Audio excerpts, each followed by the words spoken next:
तो बाहर निकल कर आए तो वहां कोई विवाद नहीं था, वाद नहीं था, वितंडा नहीं था, कोई चर्चा नहीं थी, कोई चुनौती के स्वर, कोई युद्ध के आक्रामक स्वर नहीं, बड़ी शांति प्रशांति।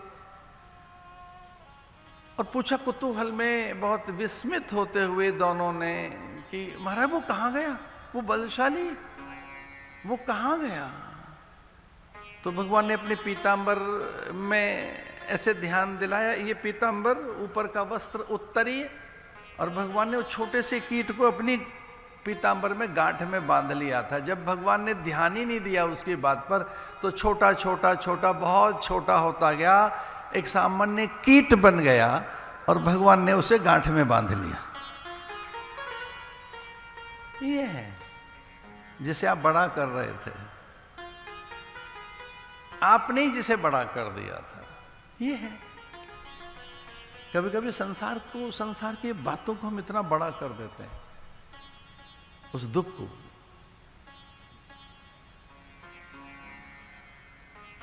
कुतूहल में सात्विकी ने कहा मुझे दिखाओ क्या, और तब सात्विकी ने उसे मसल दिया, कुचल दिया। भगवान तो ऐसा नहीं कर सकते थे।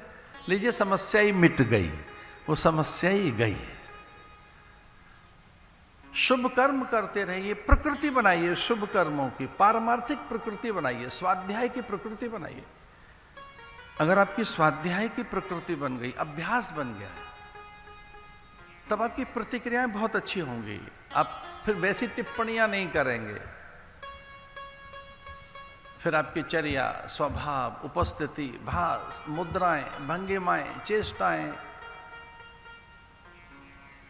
पूरे आप स्वयं, आपका अभ्यास आप स्वयं, आपका व्यक्तित्व आप स्वयं, फिर आपकी भाषा, आपकी वाणी व्यवहार बहुत ही मधुर, सहज होगा। ये स्वाध्याय से ऐसा होगा, तपस्वाध्याय। इसलिए ये नियम है, इनको धारण करें।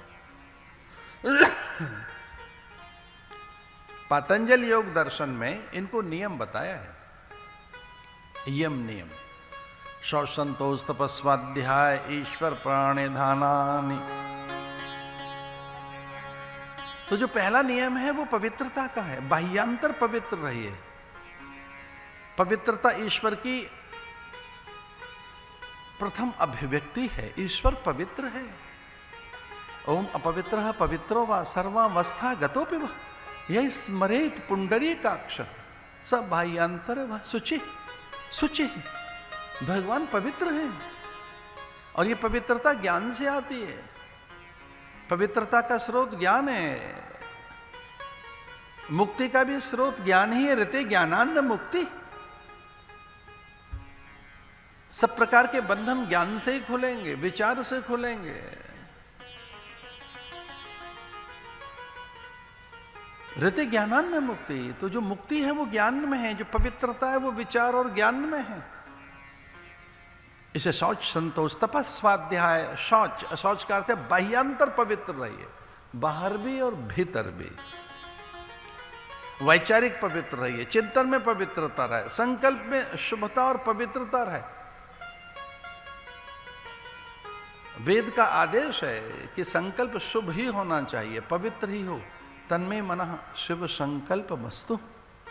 अपने मन से कहो कि शुभ संकल्प करे, वो शुभ का विचार करे, वो पवित्रता का विचार करे, आत्मा का विचार करे। जब आत्म विचार करोगे, आत्म विषयक विचार होगा, तब संसार का विचार नहीं होगा।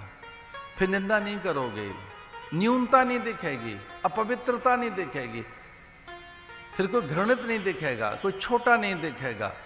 और इसका अभ्यास कीजिए, शुभेच्छा, यही है शुभेच्छा। सुविचारणा, अच्छे विचार करो। तनु मानसा, वो चीजें छोटी होती जाएंगी, जो बड़ी दिख रही थी वो छोटी होती जाएंगी। आप समस्या से बाहर तो आए, एक बार दुख से बाहर तो आए। बस 2, 4, 5 चीजें याद कर ली आपने, इससे ज्यादा कुछ याद नहीं है। सुख है, दुख है, माने अपमाने, हर्ष है, शोक है, हानि है, लाभ है, जय और पराजय है। और एक बहुत गहरी चीज याद है, अपना और तेरा, मेरा और तेरा, ये हमारा है, ये तुम्हारा है। कितना अच्छा अभ्यास कर रखा है, क्या बात है, क्या अभ्यास किया है हमने। ये हमारी चीज, ये आपकी चीज है, ये मेरा है, ये तेरा है। यहां मैं दुखी हो गया, मैं सुखी हो गया। अपने आप अपनी एक डिग्री सेट की हुई है सुख और दुखी। अब ज्यादा दुखी है, अब कम दुखी है, अब ज्यादा हर्ष है, अब कम शोक है। इसमें हानि दिख रही है, इसमें लाभ दिख रहा है। स्वाध्याय करने से हानि लाभ, जय पराजय, यश अपयश, मान अपमान, सुख दुख, ये सब शिथिल होता जाता है। मन रहता ही नहीं स्वाध्याय करने के बाद। जो ये सब विचार करने वाला मन है वो मन ही नहीं रहता। मन और इंद्रियां शांत हो जाते हैं। प्रत्याहार, फिर धारणा कीजिए, एक जगह मन को बार बार लेकर जाओ, ध्यान, फिर ध्यान में चले जाओगे और इस प्रकार से समाधि, निर्विकल्प समाधि, विशोका व ज्योतिषमती। अभ्यास ये कीजिए कि आपको शोक न रहे, और विचार से ही वो अवस्था आएगी कि आप में शोक नहीं रहेगा। विशोका व ज्योतिषमती, फिर शोक नहीं रहेगा।